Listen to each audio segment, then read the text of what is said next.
Oh, good one. Moana's also a good one. I don't know. I watched Moana I think it was 2 weeks ago, and I was just blown away. Really? It's pretty sick. Yeah. The first time. I mean, yeah, I don't know. I like it, but I think when I watched the first time, I was just really confused by the Rock's character because Oh.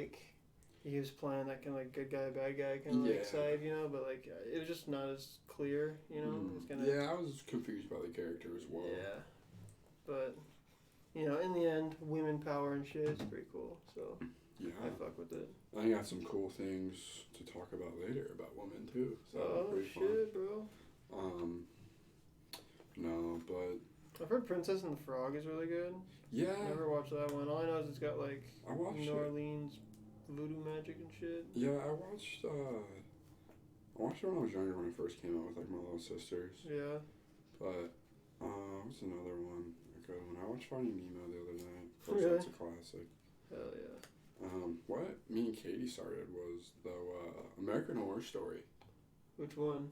We were Just from the on beginning? the first season, yeah. Yeah, I like American Horror Story. I watched it until the circus or the freak show or whatever it is. Ugh, but the first one's pretty good. Is Evan First Peters season. in every single one? Yeah, he's in all of them. He just plays a different character in everyone. They all do, yeah. Oh, so it's all the same people. Most of the time, the people who are there the most are Evan Peters. Oh God, she's not in the first season, but she's in every other season. She's the main. You watch Ratched? No. No. Oh, That her? lady though, she's in every season except the first one. She was in Bird Box. Yeah. The sister. Maybe I didn't watch Bird Box. I'm pretty sure that's who it was. Yeah. What's her name? Or I was gonna look it up, but I would know it if I heard it or watched it or whatever, Sarah Paulson. Yeah, she's really good. She's in all of them except the first one, but yeah, it's a continuous cast or whatever, but they do different plots and stories for each one. See, that's actually pretty sick. I heard the last season was an 80s theme, so I think I want to watch that one next. I didn't watch it. But do they go in any type of They order? don't go in order by any means. Some people theorize that they all connect some way or another, but I don't really know. They're all pretty entertaining in their own right. Some of them are a little more kind of slow than the other ones and not as interesting, or the political aspect of it is a little too heavy, The first season's fucking scary. Yeah, the first 3 are pretty just they just are all about having just a whole story and just a kind of a creepy vibe and stuff like that, but after that they kind of start getting into some more political commentary that kind of took it away, but that's why I kind of stopped watching it. But that's tough. I do like it though. I like that it's not horror, per se. It's just makes you feel uneasy. Yeah, dude. Yeah. In the first season, the big one is the Evan Peters character in the fucking leather suit and shit. Yeah. So weird. That shit's weird. Yeah, and he stabs that gay dude. Yeah, exactly. Yeah, so it's just it just makes you feel uncomfortable. Weird, dude. You're what the hell am I watching? Yeah. Why am I supposed to be watching this? And then the special needs Adelaide, the daughter or whatever, is playing ball with some character in the dark and shit like that, and that freaked me out. I didn't like her character at all. I was glad that she died. I think it's the second or the third one. It's in an insane asylum. Yeah. That one legitimately made me uncomfortable. It's just weird because immediately it's in an old ass 1960s asylum, which is just fucked up in general. But then add on to the fact that they're intentionally trying to make everybody weird and creepy and whatever. No, see, Katie's in Colorado, and so she wanted to watch American Horror Story over Zoom or something, the computer or some shit, Discord, what have Discord, you. yeah. And I was like, there's no way I'm watching that shit alone in my office, dude. With this open window, my back is to the door and shit. True. No way. I'm absolutely out. Yeah. And the weirdest part is sometimes with those characters some of them are you could there could be some real ass freaks out there who would do that shit, Definitely. I don't doubt it. I don't doubt it one second. I could be living with one of them. Yeah, probably, bro. Probably. No, you're living with one of them? Yeah, that's my dog. True. Can you name me that candle? Yeah. This one right here. Yes, we got the lighter this time, so I don't have to stick my finger up in there. There you go, bro. Look at that, so easy. You hear that crackle? Oh, I hear it crackling, dude. That's how you know that. Just get the Wander has just begun, baby. ASMR. Probably can't hear Probably it. Can't hear it, But we did it, and that's what matters. Exactly. Yeah, I welcome. let go of that fucking thing since you got here. I've just been playing with it, man. I don't know. It's one of those things, I guess. You know, I don't have a fidget spinner, so I gotta make it my own. Spin a bottle open on your finger. Yeah, episode 8 of Wander. Christian's an idiot, and he put 9 on the what is it called? Like Twitter the notifications and shit. Yeah. That's okay though. Nah, whatever. Wow. See, yeah. What's up, Beth? What's up? Beth is a loyal viewer here in the Wander universe. Mm-hmm. Zach, you want to tell them what we're talking about today? Yeah. So, Christian wanted to talk about religion today. Last week we talked about death, and we kind of got into some religious aspects or whatever, but I don't think we got into it too deep outside of maybe like afterlife and stuff like that. Yeah. So today we're going to kind of continue that theme and talk about some religions and stuff. Heavy stuff, yeah. Aspects heavy of stuff. religion. I was telling Zach that I was scared to talk about religion because of the whole, like, what are people going to think of me after this episode, you know? But nobody watched it anyway. That's the risk you take when you're an influencer. Bro. Exactly. We're influencers, baby. We put out the content, we don't receive it. Yeah, exactly.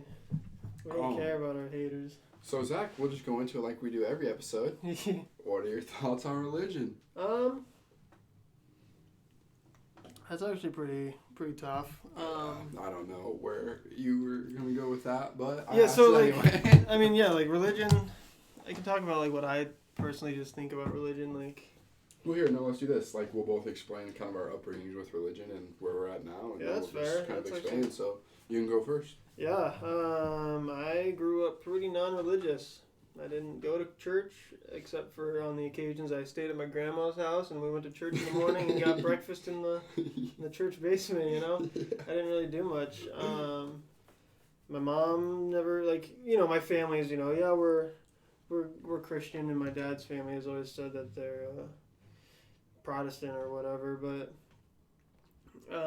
none of us ever practiced. I've never even gone to, like, Christmas mass or anything, you know. I've never done anything like that. Have you gone to like an Easter Sunday? Never done Easter Sunday, never gone to Christmas, never done anything. I've only ever gone on a random Sunday with my grandma.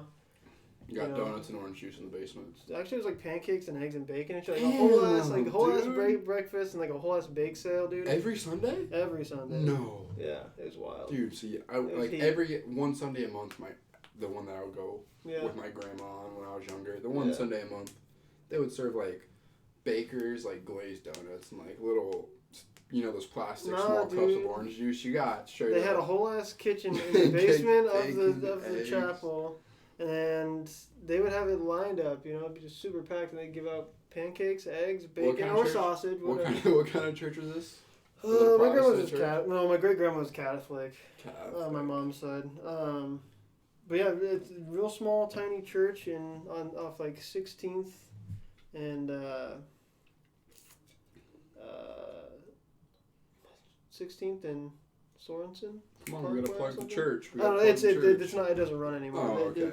They spent too much money on. No, they just the old people didn't stop going. You know, they didn't have anybody to support the church. Oh, for sure. So yeah, I just was pretty non-religious. You know, there was a small period where my mom's ex-husband tried to get us to go to Sunday school and kind of be a part of his church. He is Seventh-day Adventist. I think he still practices. I don't really know. But I was like 15. And I said, fuck no. I'm going to just not do that because it's just not what I'm about. Yeah. So I've been pretty non-religious my whole life. I've never really gone to any kind of church stuff. All my knowledge about religion, about organized religion and stuff is just through studying it and talking with people about religion, you know? For sure. I don't have much experience with that. I've never taken communion and never even walked up to the altar to participate in anything whatsoever. Yeah. I've always sat in the pew and looked around me like, what the fuck is going on? For sure. Yeah. You know, I had a totally different experience growing up. I was baptized a Catholic, actually, when I was a wee little boy. and I did the white outfit and everything. The priest dumped my little baby body. Yeah, I into went the water. baptized, so I'm going to hell. Exactly. So that's always in my pocket. Yeah. Watch your privilege, bro. Yeah, for sure. But no, that was on my mom's side. So my mom's side was all Catholic, and then on my dad's side, they're all Christian. My grandfather was actually a pastor, he was a pastor, not a priest. Yeah, see, I don't even know what the differences are, to I be think honest. the priest is like the Catholic side, and then a pastor just somebody who preaches. Okay. I think. Yeah. But no, he was a pastor, so we always went to church with them and stuff like that. And then we always did like the Easter Sunday every year. It was like, my mom's got 5 kids to get ready before 11 o'clock on a Sunday, and we gotta do the Easter egg hunt and shit like that, and then go to church. And then I had this really weird experience actually when I was in Idaho a couple years. A couple years ago, I didn't really like the church because I felt like as I got older, I realized that it was more about the money than it was, the service. Like, yeah, it can be. Adopt a kid for $20,000 a year. Like, where's that going? Or when I was at my grandma's funeral a couple months ago, they did the offering. Like, I ain't about churches. I don't like the church because of that kind of reason. But a couple years ago, I was in Idaho, and my family, so as kids, we all went on whitewater rafting, little cool thing. Yeah. But it was for the church. So it was with my cousin's church, and it was a whole bunch of like Christian kids leading this kind of service while we whitewater raft down the river. And during it, he was like, "What does it mean to be a Christian?" I was like, I don't know, but obviously I couldn't like say my thoughts because we were on a boat and in the middle of a raging river. Are they gonna drop you in the water? Yeah. But no, just through the years, like I really don't like the church as much as I did as a child, I guess. Yeah. Or I've just kind of come to a realization of it's kind of all about the money, and it always has been. Yeah, I mean, organized religion is weird to me. Like I've actually kind of I appreciate church, not so much like the like specifically church where you go and you give your offerings and all that kind of ritualized stuff, but like for me, I've always, doesn't matter what church it is or what kind of chapel or place of worship it is, I've always gone into one of those buildings and felt some kind of very special kind of energy, right? Okay. Whether that's like God's energy, because it's God's house, right? Yeah. Whether it's that kind of energy or if it's, I think it just, there's a lot of attention to detail and like art that goes into a lot of these buildings, right? No, for sure. I think it's the thing that's so beautiful about it is like whether or not you agree with the religion or the teachings or any of the perceptions or beliefs and everything, you can always tell the absolute amount of passion and just love that these people have. Especially and particularly when it comes to creating these buildings, because they're like, some of them are grandiose, like huge, beautiful, a lot of effort and money, right, goes into building these churches, but just like to see like the amount of intention that's in it just, you walk in and there's the stained glass and the high vaulted ceilings and everything, it adds to this experience of just like very humbling. No, it's very pretty. It's something I really appreciate about like the physical buildings, See, and that's why I appreciate Catholic churches more than Christian churches. I think because Catholic churches, it's all about like the worship of it, and Christian churches is like, they're two totally different services. Yeah. Well, I mean, have you ever experienced like a Christian service or a Catholic service? I mean, yeah. I mean, I've gone to Catholic weddings and Catholic funerals, and I've been to numerous different types of services with different churches. Okay. The longest I've ever been to is probably like an hour-long service. Yeah.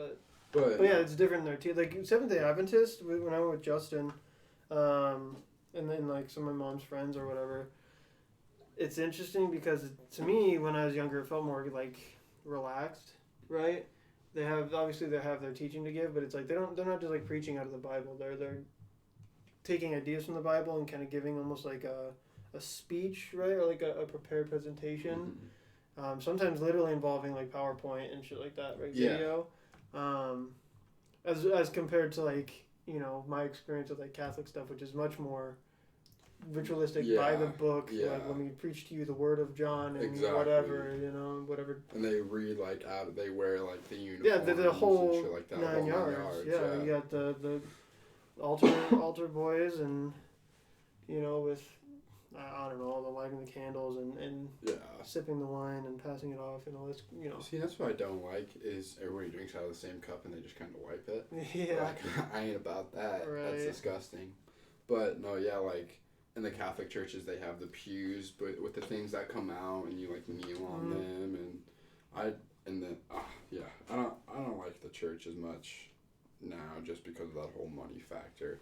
Like when I was at that funeral, like everyone was so down in the dumps, and like they're just tossing like $20, $50, $100 bills in this because they just held a funeral here, like to help the church or whatever. Right. And I get that, to help the church, but like, are they just exploiting like these funeral services for Yeah, there's a lot of unknowns. There's a lot of questions there for sure. Where it's just like it's hard not to be skeptical when it comes to priests raping these little boys in Europe. Well, yeah, sexual misconduct, especially with Catholic churches, what's most well known, right? With like the Vatican having to deal with a lot of those issues. Yeah, I mean, I've always been really skeptical of the intentions that the church has, right? Whether it's it can be, we're talking a lot about, Christian, Catholic, Protestant, Baptist churches, specifically coming from Catholicism. But I mean, that's not to say there's not misconduct performed in any other church, right? Whether it's a Jewish church or it could be, a non-Judeo-Christian religion, right? There's a lot of questions that go into specifically organized religion, right? Religions where it's like there are hierarchies and duties to certain people and stuff, as far as like I mean, like you have to pay your alms or whatever, And I think there's been wars over all these religions and shit. I mean, there are currently wars. Still wars going on. There are entire countries that are split because of religious differences. Yeah, dude, and I think it's the Western and Eastern teachings are obviously two totally different ball fields. Yeah, well, it's just like totally culturally. It's a cultural thing, right? Yeah, and I think because religion is so forced and pushed upon everyone, like you see billboards with, God will save us all, or Yeah. Well, it's just so closely tied to people's identities, Right. And like they want to share that about themselves, and they want to have it be, like, acknowledged, right? But yeah, like I mean, religion. Like when you look at religion and you look at historical, like occurrences, right? Like significant events in history, right? Like you can see why a religion developed the way it did, and you can see where ideas in a religion come from, right? Like so, like you talk about like Eastern and Western religions are so different, but like look at like Taoism in Japan, right? Mm-hmm. Which is about like Taoism is about the way, right? And it's just kind of like being with the flow and being in the moment, and like these very like esoteric ideas that are less about like controlling what people are doing and more about just informing people how to live a more appropriate way. And obviously I think with every religion there's at least some part in there that's about control, social control, because you can't, like, society needs social control to be able to be established the way it is. Like without religion, I don't think the United States would be as successful as it has been. Okay, yeah, right? And I'm sorry to cut you off. No, you're good. But no, like I was saying earlier, in Hinduism they have that class-based system. There's like castes. There's the like the priest kind of like caste. There's the warrior caste. There's laborers, which is at the bottom, and then the traders, which is above the laborers. But at the very bottom, they did the untouchables, where it's like you're fucked. Like nobody goes near you. Right. And it used to be how if you had the traits of a certain class, you could like be in that like caste, right? But in like I don't know when, but I think it was more recent. They made it so if you're born, I mean not recent, like 1990, but they made it to where if you're born in that caste, you had to be that caste for the rest of your life. So obviously these families are being, in the bottom of the barrel. Yeah. But it's until recently, they're starting to kind of live in more harmony kind of way. Mm-hmm. You know, on dating sites, I read that people put like no caste preference, so like a laborer and a trader could, you know, be married. But back then, it was like totally frowned upon. Of course. Well, yeah, because I had thought that the caste system was in the process of being abolished essentially in India, because it does limit a lot of that social movement and it limits economic stuff and whatnot. But yeah, I mean, like social control for better or for worse is definitely a key aspect of religion, right? Right. But like kind of what I was saying was that like you look at Japan, and Japan was an isolated country until like what the late 1800s. They didn't get involved with any, actually maybe even the early 1900s, I think. They didn't get involved with any other countries, period, until very, very recently, supposedly, right?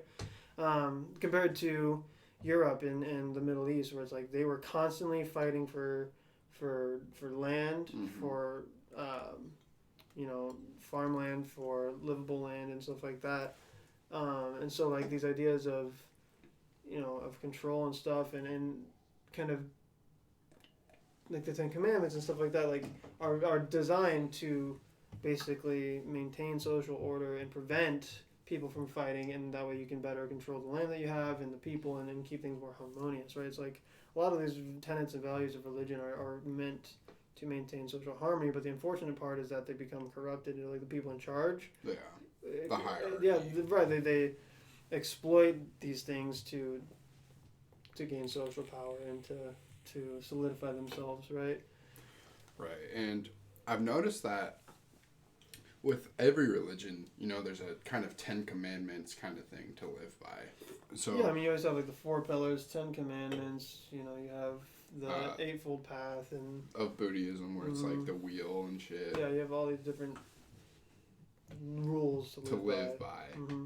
And I think it's, you know, obviously you're right. Like, it's a social order. Like, there has to be religion, or else there'll be no social construct whatsoever. You know, so. Yeah, no, yeah. I mean, that's key.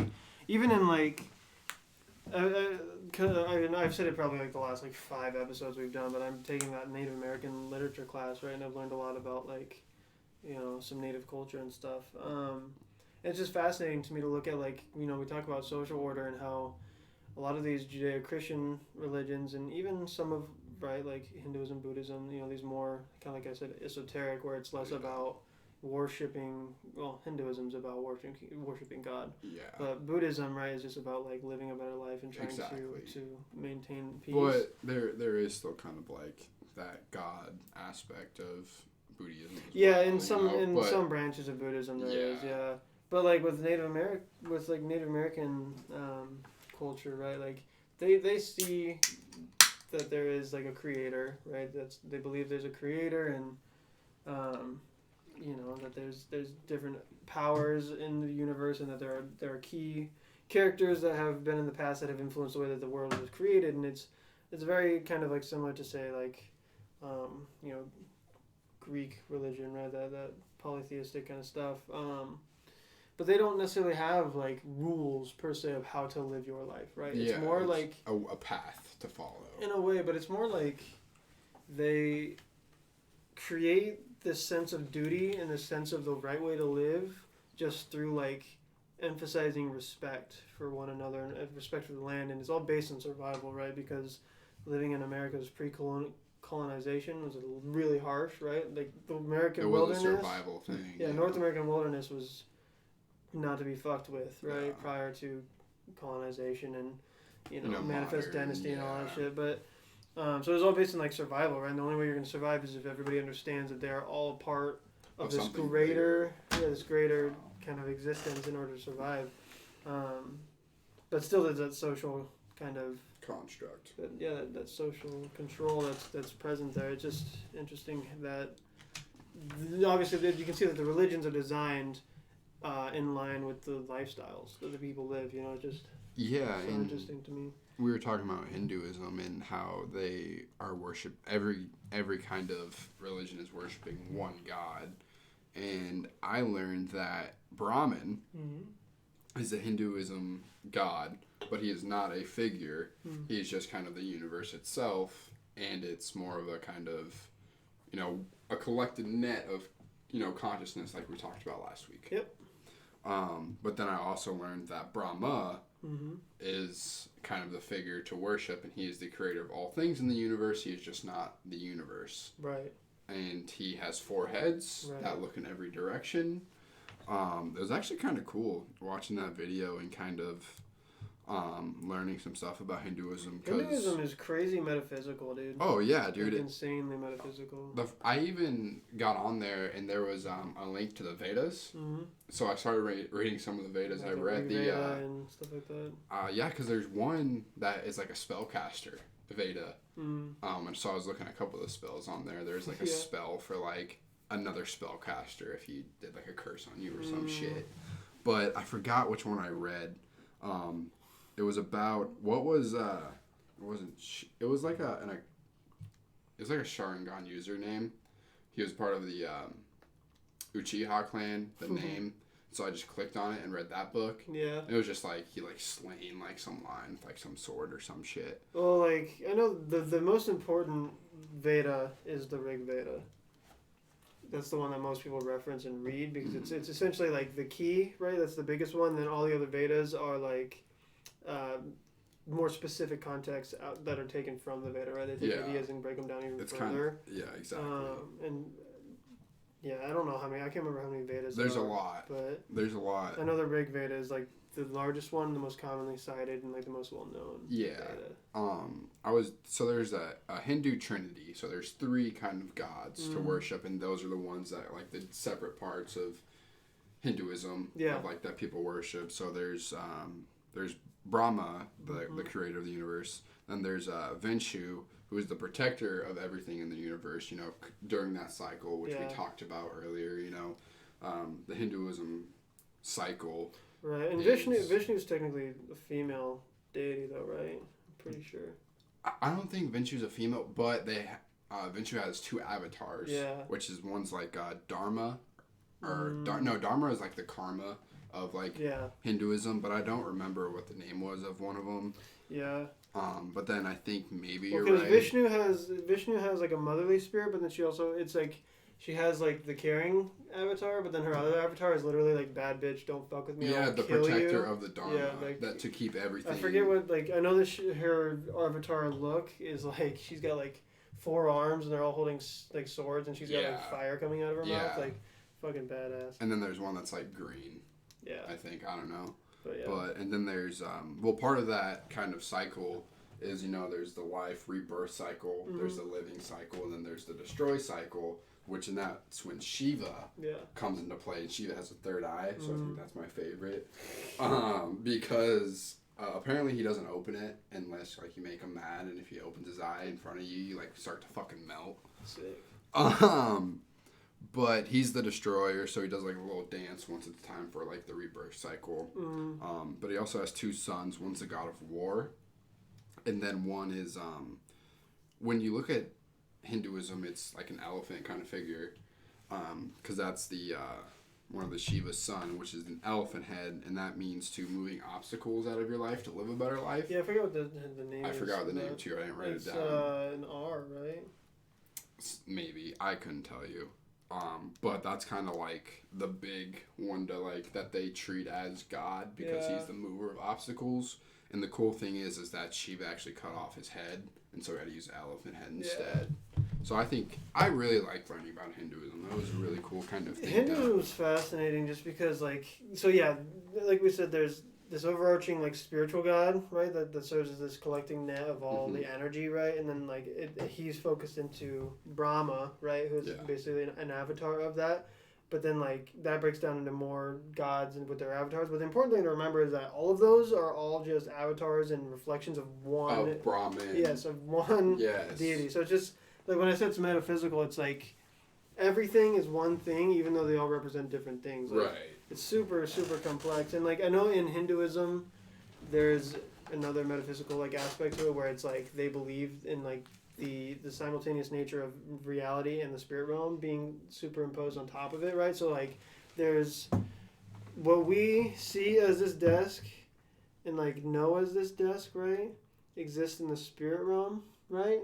but this desk is only a reflection of that spirit realm, and what is the spirit realm may not actually be this thing, right? It's just that we interpret it as this thing in reality. So it's just like super metaphysical and crazy, and like just to think that ideas like that were being discussed, thousands and thousands of years ago, because Hinduism is the oldest current language. It is the oldest. Yeah, it's the oldest language practiced today, or religion practiced today. So just to think ideas like that complex were discussed by people so long back ago. then and everything. I mean, early BC. Way early BC. It's insane. It's not incredible. It is very incredible, but it's not more so a religion. I learned it's more of a way of life. Right. It's like Buddha. Well, Buddhism comes from Hinduism. Right. It's inspired by Hinduism. And yeah, so like it's definitely because there's that karmic cycle, right, in this idea of nirvana, right, as a part of the Dharma. But it does have more religious tones because people make altars for certain avatars and stuff like that, and they worship avatars for certain, for certain luck or goodwill in an area of their life, very much like the saints, right? The saints in Catholicism and in Christianity and stuff, What I don't get is kind of the thing of everything that happened in religion happened so long ago, so no one was obviously there to witness it. Right. So, like, how do we know, like, any religion is real? Well, yeah, I mean, I think when I, kind of like earlier when I was mentioning how religion is, like, you can so clearly see why a religion developed the way it does, right? Like, Christianity comes from a history of conflict, and so it's designed in a way to reduce conflict, right?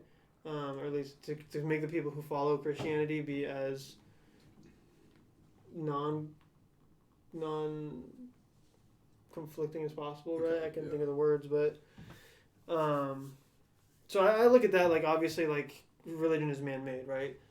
I don't think any religion was mandated by God to human beings, right? He didn't dictate the word of God to a man who was blind or whatever. Right. And then, I don't remember how all the stories go, but It's, I know more about Islam and other things than I do Catholicism, actually. But well, the whole thing behind, like, why did all the angels come down way back then, but, like, not now? So, like, when did Jonah or David go through Goliath's fucking body? Why is that not happening right now? Well, technically, I think, like, according to many people who obviously are religious and are well read in the Bible and stuff, which I personally would like to read the Bible. I think it'd be an important thing to do. Oh, yeah. Just like people study the Rig, and people study, the Torah, and which is something that's something I want to talk about actually. Why I really appreciate Judaism for this practice they have, and in Islam they talk about the Quran and they study these things, right? But supposedly the reason like we're not seeing any proof of God right now is because we're essentially waiting for the end times, right? The next time we see anything is the end of times, what's it called? The return of Jesus, right? Yeah. The fucking Judgment Day, right? Yeah. That's supposed to be the end, right? That's when people ascend, right? That's true. Yeah, you have a point there. Theoretically, the reason we don't see any proof of religion now is because there's no need for proof anymore. The next proof we see is the game. Yeah, game's over. Game over. Yeah. But something I really appreciate about Judaism, kind of like what I was talking about, is that in Judaism there is a very, very, very long-running practice of studying the Torah, right, the Jewish Bible, and contributing academic scholarly work to Judaism through that, right? So it's not a part of their bar mitzvah. It's a part of their coming of age, but not the bar mitzvah part. Okay. Because as a young child going to their bar mitzvah, I think it's like you have to be 13 when you have your bar mitzvah. They learn and recite passage in the Torah in Hebrew, right? So they have to learn Hebrew and read their passage in Hebrew at their ceremony, right? And then later on, as they move into adulthood, maybe, they have to do I forget what it's called, but where they either read passages from the Torah and they do, just like you would do research papers and scholarly work and analyze and give your interpretation and stuff like that with evidence. The text, yeah, same exact thing, but they do it with the Torah. Or they do that with reference to other people's work. So they have this basically long-running historical database of Jewish contributions to the Torah and understanding of the Jewish religion. Mm-hmm. So like, I don't know if this accounts for Orthodoxy, like Jewish Orthodox, right? Okay. Because they're very traditional and like they don't stray from tradition at all. But I think part of this tradition of doing research and analyzing the text and contributing greater scholarly work to the religion is for the advancement of the religion, right? So they're always willing to accept new ideas and views of the religion, right? Which is incredible. There's actually this. I mean, there's this idea. It's kind of nationalistic, but it's pretty common among Jewish people, right? Among Judaism, this idea of like Jewish exceptionalism, right? It's because of their commitments to scholarly work and their commitments to exceptionalism. There's this trend where most Jewish people are incredibly successful people, right? Yeah. I'm not going to make some claim that like most doctors are Jewish or something, but for the most part, Jewish people go for jobs that are higher level jobs, right? Whether they're, high level accountants, medical workers, business people, business owners. Adam Sandler's Jewish, and look at him. Yeah, I mean, there's a lot of evidence of people coming from Jewish backgrounds being successful in life, right? It's fascinating to me, right? That's kind of part of what I wrote about is like benefits of being a part of religion and religion being in our lives, right? It informs our lifestyles, and that can be to really great effect, right? There are these people who are incredibly successful because they were taught these values through their religion to be successful. To be conscientious and hardworking and dedicated to their trades and stuff like that, And I think following religion is very helpful. Mm-hmm. I really do.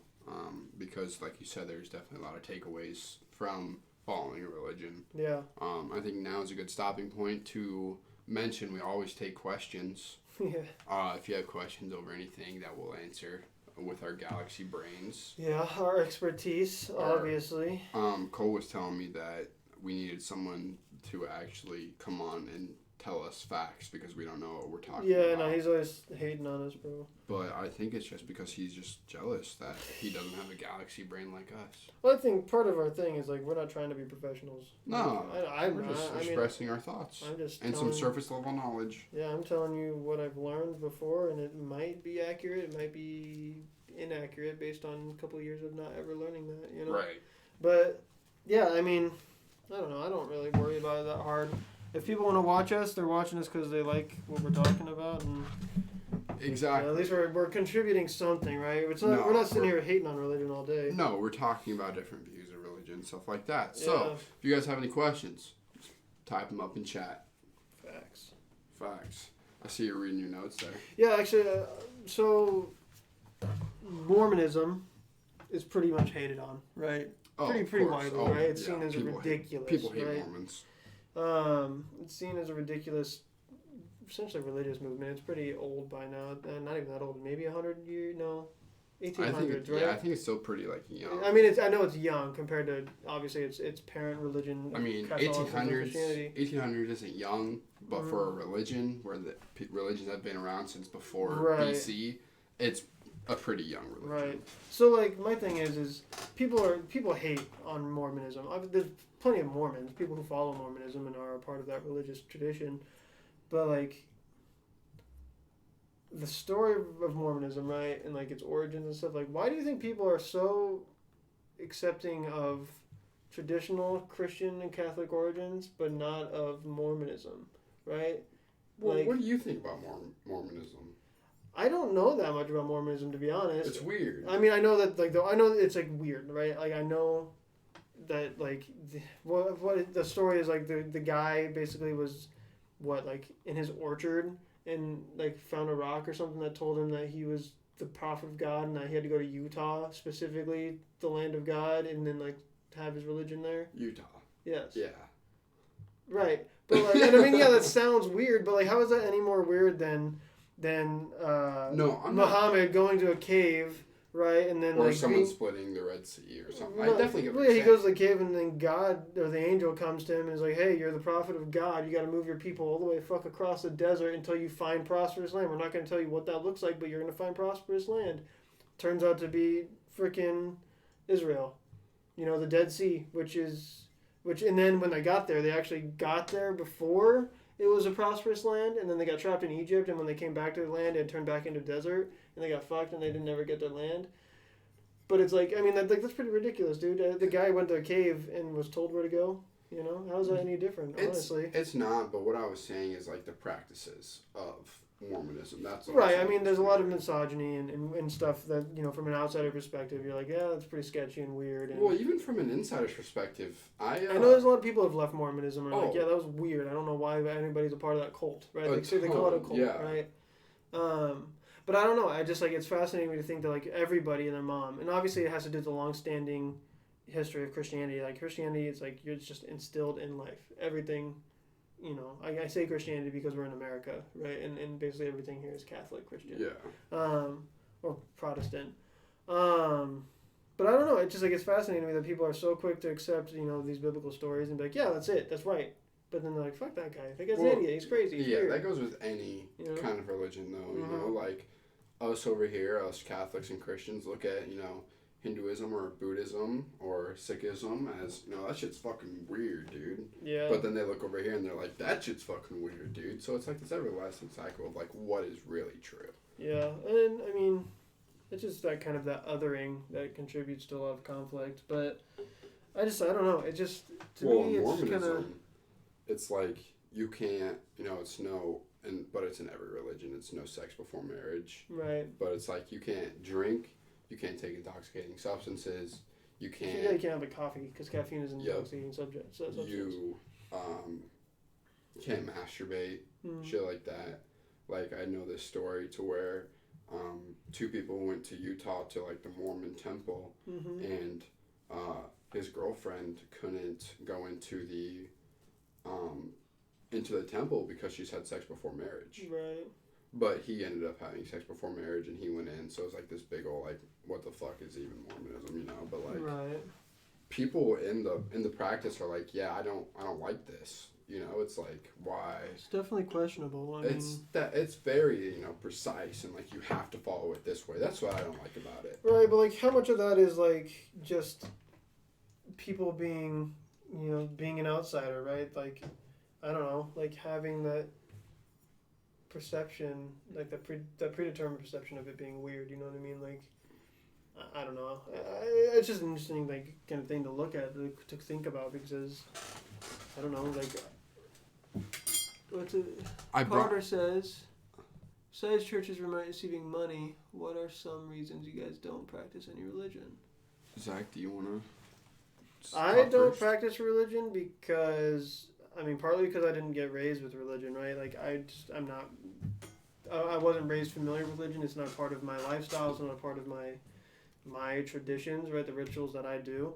That's not to say I'm not, like, religious, right? But, like, to me, like, I don't need to go to the church, you know, do any offerings, any rituals as far as like communion and these things. I don't need to do those things to feel like I am connecting with a higher force, right? Right. Like I can do things, you know, perhaps in nature or otherwise that I feel more that are closer to home with my values and the things that I like to do, that, you know, connect me with this spiritual force that I feel. That's not to say that like I appreciate going to church. Like I said, I think everybody should go and participate in another religion's practices because, you know, participating in something different from your own practices and stuff is only going to enrich your life, right? And show you different ways of life and stuff like that. Especially if you go and do it without judgment, right? Mm-hmm. But yeah, for the most part, honestly, it's just I wasn't raised in it, right? Which I think is fine. I honestly don't think real children should be exposed to religion until they're old enough to have their own opinion and decide, you know, what they think about it. Because when I was really young, right, I went to church and I had no idea what the hell was going on, right? Luckily, my grandma wasn't sitting there trying to convince me that like God is good, God is great, and God is everything, right? She just had me along so I could experience it, right? And then I was 15 and I was angsty and I was like, no, God's not real. Fuck the church, you know. Now I'm 22 and I'm getting older and I'm like, I can consider religion and I consider, God and other things like that with more nuance, right? With more openness, right? I'm not trying to be so angsty all the time. I'm like, yeah, you know what? That sounds reasonable, Yeah. or like that doesn't sound so right, or whatever, you know. So I don't know. For the most part, though, it's just I don't see the need to go and participate in this old ass tradition in order to feel like I'm doing the right thing as a person and as the right thing spiritually, you know. Yeah. That stigma around people who don't go to church, I think, is wrong, right? Because this idea that like people who get all high and mighty, like, oh, I go to church, I'm a good Christian, you're a bad Christian because you don't go to church. But it's like, dude, you're also cheating on your wife. Yeah. You know. Yeah. So like, there's also like hypocrisy there. I mean, my kind of. The question was why I don't practice any religion. You know, I was forced religion upon me when I was younger. You know, I was like baptized a Catholic, and that's like the most pressuring thing you could do to a baby. Like you're deciding this kid's religion before he could even come up with his own thoughts. You know, like soft brain. So and then of course when I went with my grandma, it was like God is good, God is great, God is everything. Grandfather was a pastor, so of course religion pushed on me, and I think the whole me kind of coming to a realization. There was one point that I was at church and it was on an Easter Sunday. Mm-hmm.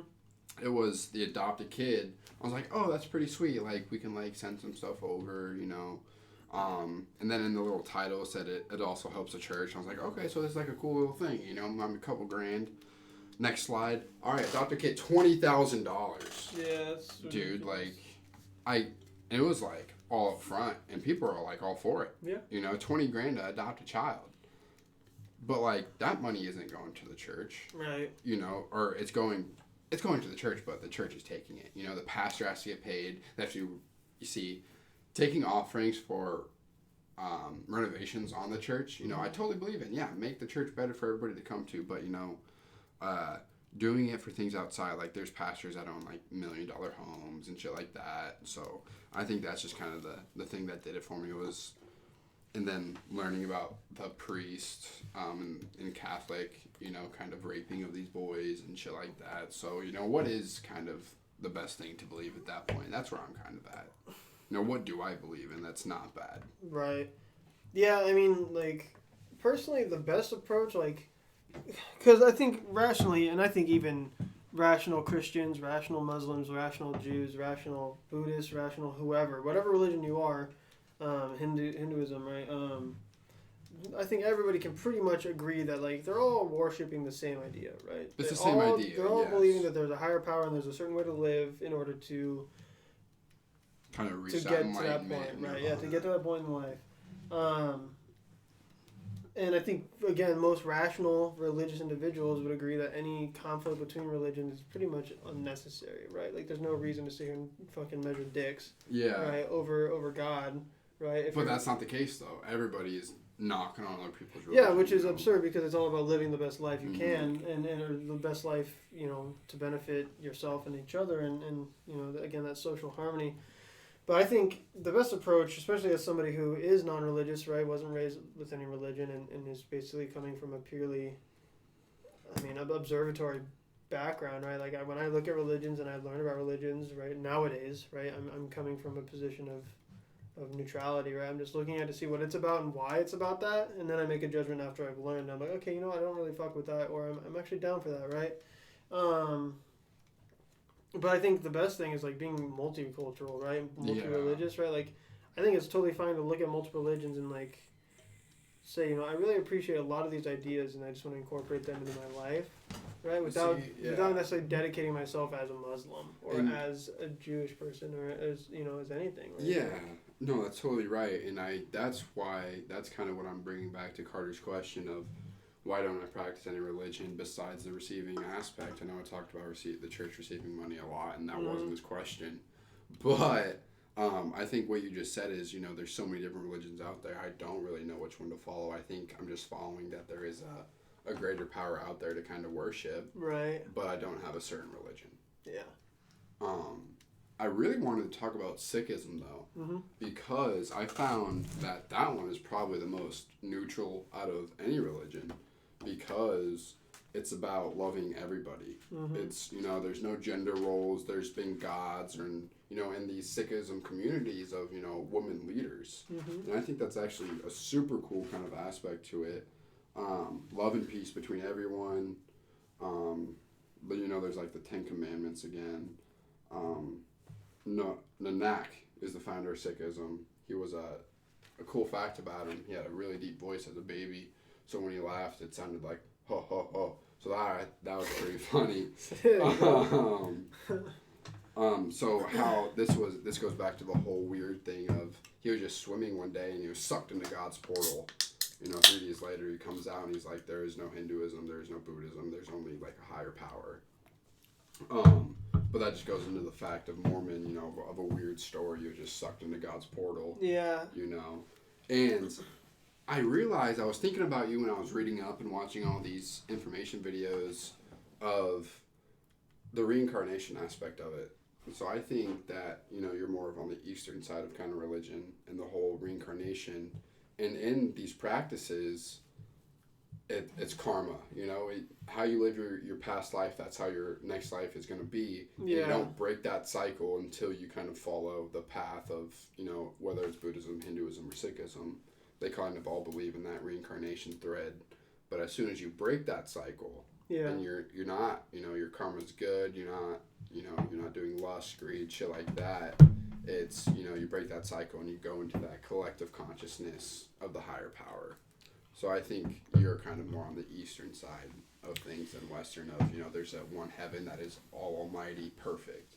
Yeah, I definitely fall in the category where it's like, I appreciate the religions and maybe just like ways of living, right, that are more just about, again, like just live in a way that's conducive to everybody being happy, right? Like, just be a humanitarian, right? Just don't fight, just don't be an asshole, right? And for me, when it comes to these religions, because Christianity kind of preaches the same thing, right? And a lot of these Judeo-Christian religions do, but it's that aspect where it becomes like hyper controlling and hyper demanding, right? And it's like, you know, all of a sudden you're really not living life for yourself. You're not living according to maybe what you want to be doing. You're living according to what's prescribed for you. Yeah.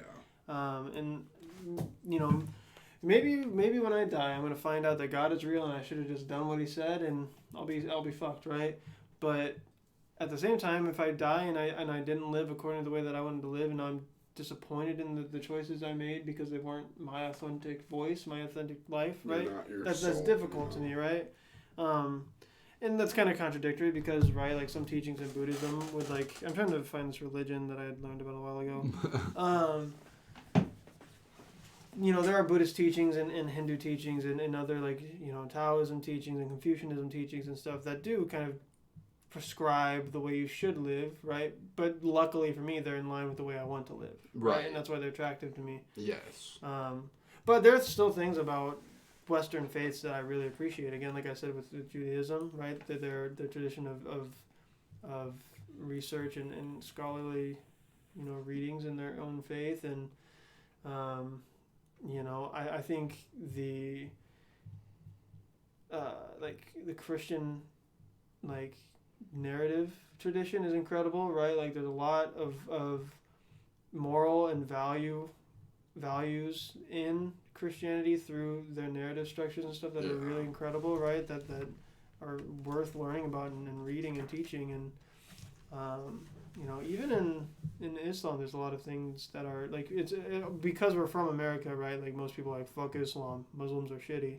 Yeah. But like in reality, in Islam and Muslim faith, there's a lot of things that are still worth, you know, learning about and at least like considering in your life. You know what I mean? For sure. And I just want to bring up this kind of thing I just thought about while you're talking about Judaism.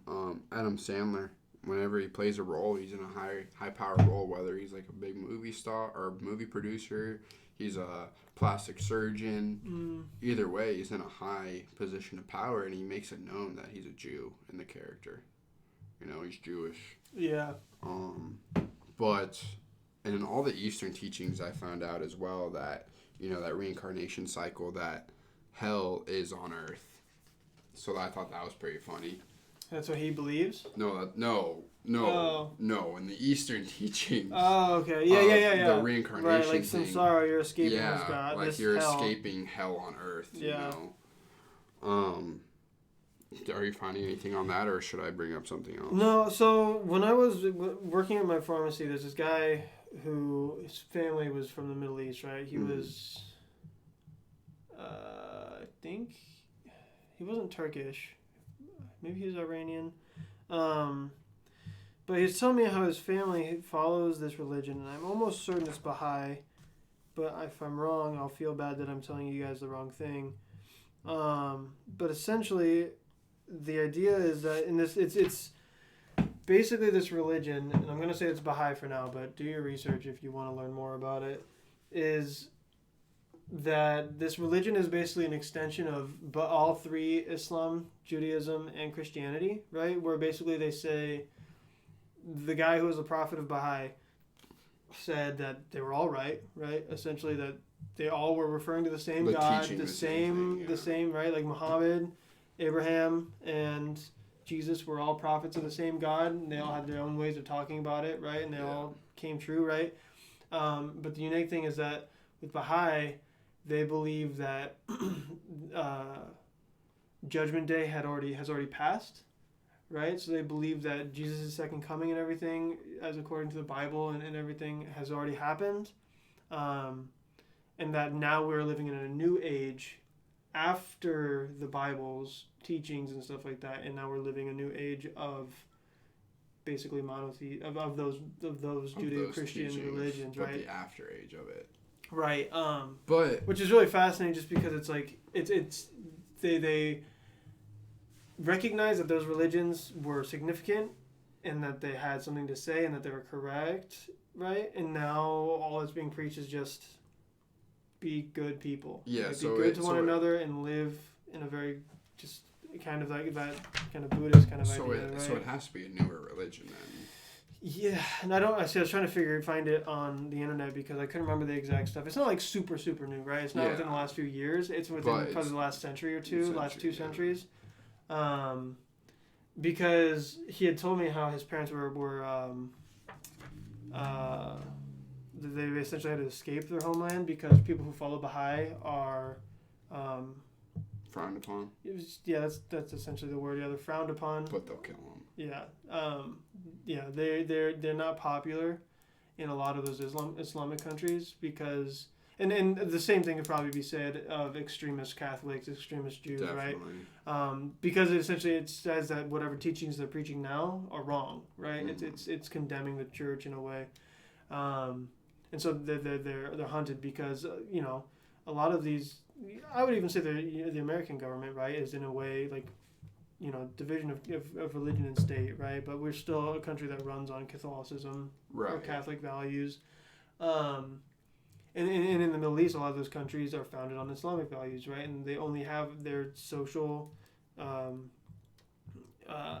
control, right, through that religion. And so if you deconstruct that religion, you're just deconstructing the governments and everything. And there's a whole lot of issues with power and control that happen when you do that. And that's why they're hunted, essentially, in the Middle East. But it's just a fascinating take because it's like for thousands and thousands of years, right, we're like, yeah, it's only one of these three, and they all can't be the same, right? But then this one religion comes through with this guy who's like, you know what, no, I don't remember if he's supposed to be a prophet or what. I'm pretty sure he's supposed to be a prophet, but essentially he claims that it's already happened.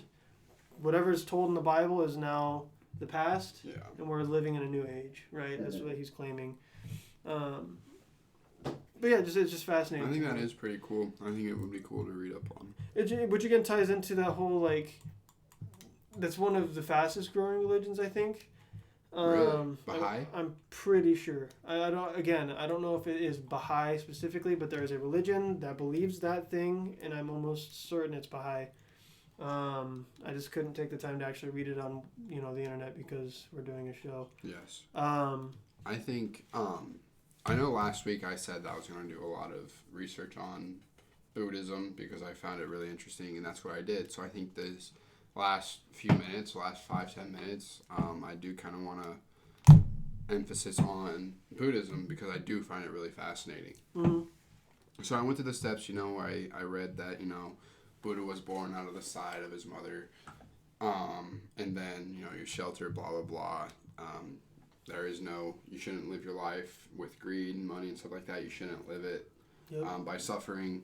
And then you could reach nirvana by meditating or whatever. It took I think it was 48 days to meditate under this tree. I forget how many days. It was something like that. But everybody was pissed off at him because he wasn't suffering anymore. He found that middle path, what have you. Mm-hmm. But there's kind of two different teachings nowadays. I have Mahayana and then Thermavada or some shit like that. I gotta read again. But yeah, so the Mahayana is the younger one. It's more accessible, more religious. So they're more kind of worshiping that god. But the Thermavada. It's Theravada. Theravada, something like God that. damn it. Yeah, look it up. But that's more of the older teachings. That's the meditation kind of aspect of it. That's where you reach nirvana by meditating the life of suffering, rebirth, shit like that. Yeah, it is it's Theravada and Mahayana. Yeah. Yeah. I kind of like the Theravada kind of aspect more of, kind of living through it. Life is Well, it's more traditional. It's very traditional, but it's the Mahayana, they worship the gods, they worship, the one higher power. Yeah. And that's why I kind of like the Theravada more. Well, Theravada, it got more. It didn't have much traction, right? Because it didn't have that God kind of figure. And right. It was more of a way of life than. Right. Well, Mahayana Buddhism, that's more popular for one, and it had the most traction because it traveled up through China and like Mongolia and stuff over into Japan, right? And so as it did that, it took on aspects from other religions and stuff, and incorporated. So as it went up through that region, it became more of that worship focus where it's like Buddha is a god rather than he's just our teacher. Yeah. And then Theravada got stuck more in India and in like Tibet and stuff. Yep. Where it's kind of stuck in that region to be more akin to its roots. Right, and there's 488 million people that are registered like Buddhist, right? It's the third largest religion, though. Yeah, is it? Pretty sure Buddhism is the third largest religion, maybe the fifth largest religion. I think it's definitely. I think it's fifth above Sikhism. But while you look that up, so that's 7% of the world's population. As this big religion. Fourth, sorry, Christianity, Islam, Hinduism, and Buddhism. Yes. Buddhism is fourth. And then 98.7% live in the Asia Pacific, and then half of them live in China. Mm-hmm. So it's a very Asian kind of thing to do, not Middle Eastern, but right. it is Eastern. So there's the Noble Eightfold Path, the middle path. Well, Mahayana Buddhism is fascinating too, because it takes on some of that Hindu value, where it's like the idea that they take Buddha and they apply that idea of Brahma to it, where so Buddha essentially is Buddha, but then like every iteration of Buddha is just an avatar of the Buddha.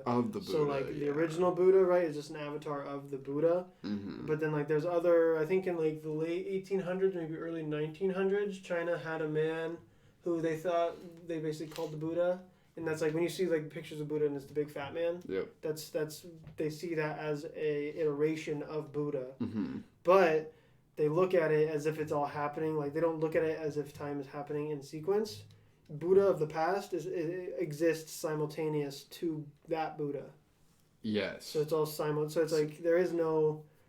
It's not perhaps look at it as like a parallel. It's not a reincarnation. It's more of another kind of. Right, it's a spiritual. It exists all at the same time, which is just a fascinating, again, metaphysical concept of religion. It just doesn't exist in Western cultures. What I find funny in Buddhism is that Buddha and his parents were told that if Buddha sees the outside life of like death and suffering, that he will create his own religion. Yeah. And his dad was like, "Yeah, go explore the life, earth, whatever, Yeah. But obviously, it was like if you're sick, you're gonna get taken off the street, and if you're like on his path or whatever. Yeah. And before he left, he was like, "Don't be creating no, world religions while you're out there." And look what happened.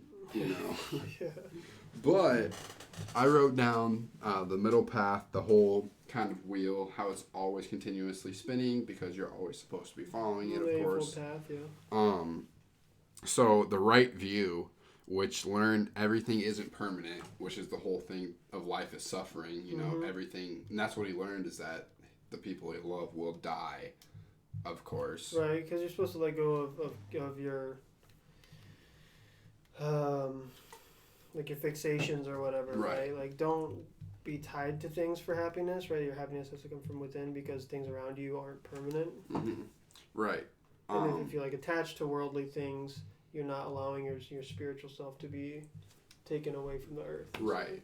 Like the next one is right intent. So doing things in love and compassion will continue to end the suffering, but doing them in hate causes suffering. Again, Karma, the whole rebirth, reincarnation cycle. Mm-hmm. Right intent.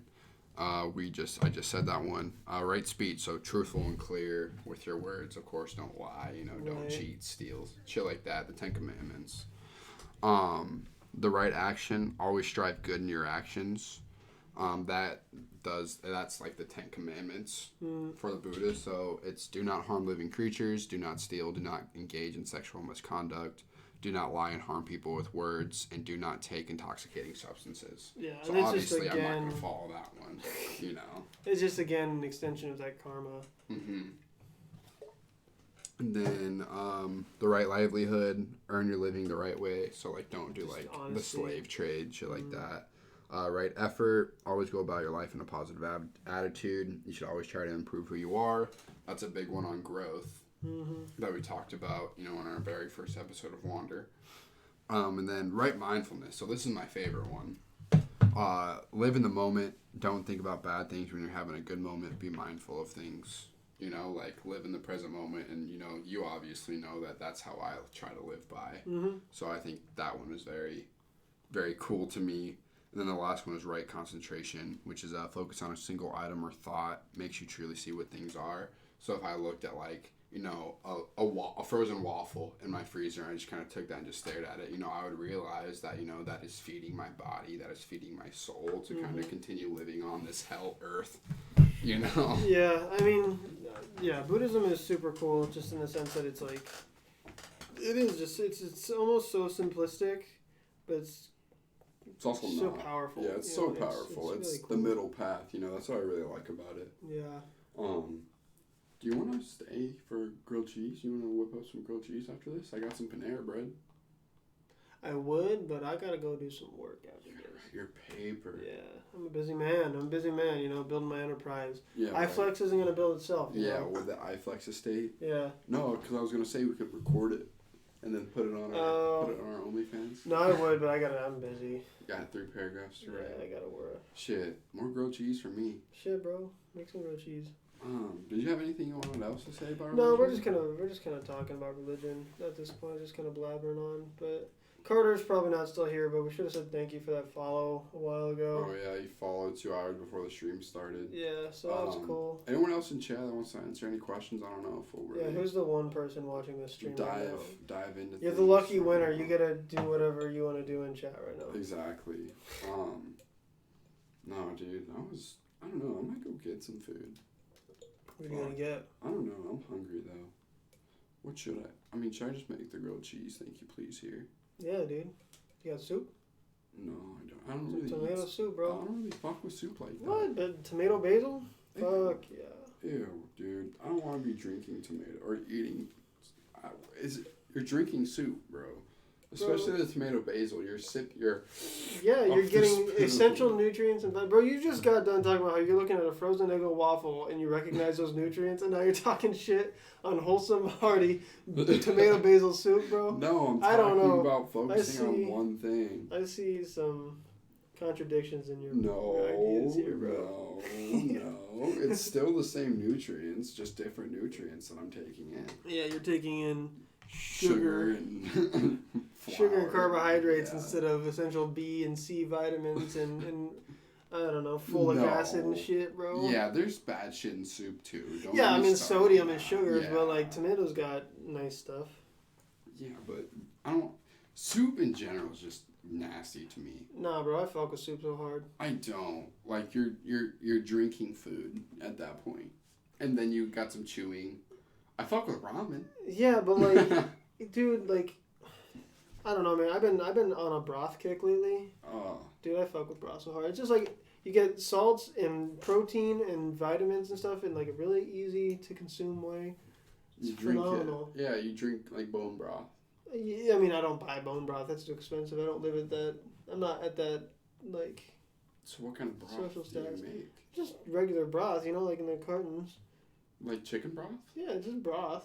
Bone broth is just broth, except like people who go to Whole Foods made it more fucking trendy. I'm sure you could buy bone broth for like $1. Yeah, well, you buy bone broth, and no, bone broth is expensive, bro. You can either buy like broth already made, or you can buy like the concentrate, but it's expensive as fuck. Is It's it? bone broth specifically is expensive because it's trendy and shit now. Oh, it's so stupid. Bro, it's Whole Foods. Bro. Irritated Roach. Yeah, I hate chicken noodle. Like, there's chicken floating in a broth with some noodles. I don't know. I just don't get that kind of thing. It's like the perfect nutrients, bro. You get like carrots and celery and noodle and chicken and, Here's and the so thing, much too. protein from the broth, dude. I don't fuck with warm carrots. Like, I'll eat cold carrots all You don't day. like steamed carrots? I hate steamed carrots. Steamed carrots are the shit. They're mushy. They're disgusting. She's I'm so disappointed, disappointed. bro. It's not even funny. Well, Why does Katie got a star? Does that mean she's got like? she's a subscriber. Oh shit! You paid for this, Katie? No, Oh. Gunny gifted her a sub. Oh. But so here's the Hell thing: yeah. I was fucking with the Twitch, Yeah. and it said I could do a subscribers only stream. So one day after this, we could fuck around in the kitchen, make some grilled cheese, and have a subscribers only stream. Oh. You know? Makes sense. It makes sense, Makes right? sense. But no, I don't fuck with soup. I fuck with ramen though. She's got the emote lump yup, baby. I should make some wander emotes. Yeah, we gotta do some. I should make emotes. the guy the emote now instead if you're a subscriber. That's Oh, pretty. yeah. I'll do that. I'll do that tonight. while Just I'm make it a eating my big grilled old cheese. penis. Big old schlong. Yeah. Fuck, man. But okay, we're hitting that point where we're rambling. Yeah. Thank you to the two of you who are still here after we've been chatting for a ridiculously long time about chicken noodle soup and broth and Yeah. I don't know. Catch y'all next time for episode 9. Episode 9. Episode 9. Otherwise, yeah, it's been real. We had a good time. We Hope got you some guys big liked things it. coming. Hope you guys learned some stuff. Yeah, that's I the feel whole like we point. taught somebody tonight. Oh, I definitely, feel like I dude. educated somebody. I definitely feel that way too. We had the notes going. We talked about different Yeah. facts of different religion. Yeah. Do we have any ideas for next week? Before I kind of hit this end stream button. Oh You no, too, he's bro. turning it off. Oh, no. see you later. Oh, we gotta blow out the candle. Oh shit, yeah, you're right. Okay. All right. Good night. Bye. Bye.